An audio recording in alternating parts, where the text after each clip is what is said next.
Seni seviyorum. Блин, туалетке қысылып кеттім, түнгі кетті ғой. Дәурен, туалетке барып келейікші.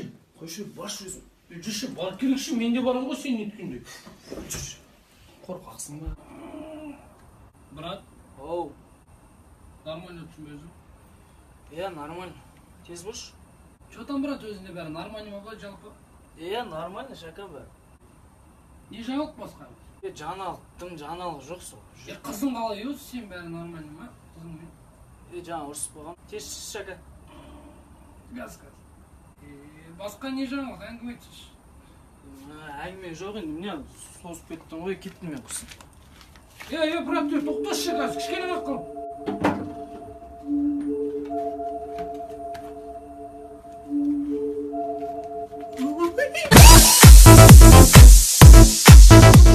Бар ғой, 7-ші класс бітіріп отыр. Болды, мужиковать ететін уақытқа келдік. Бұлай паражняк жүре бермей, көп жасатсақ, жігіттер. Жасатсақ, базар жоқ, бірақ көп деген не?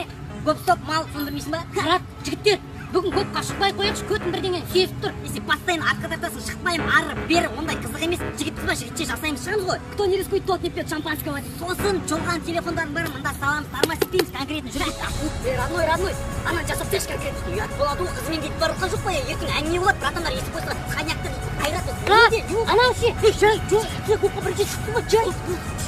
Анау аққұлақтан ертең жас жүреді, орыс қана. Брат, анау ше, жай, көріпсі ғана, көзсеке жас жүреді. Жігіттер, мен бұл топ дегенге шықпайым, қарным ашты. 2 сағат болды отырған, кеттім. Мен де қарным ашып кетті. Сен не істейсің? Мен қаланы достойный болу керек қой, айтып қар, бол шака көріп қой. Негізі бар ғой, конкретно, гоп-стоп деген подчерномыда, покрасновыда, қате мен де тамақ жеймін, жігіттер күтіңдер.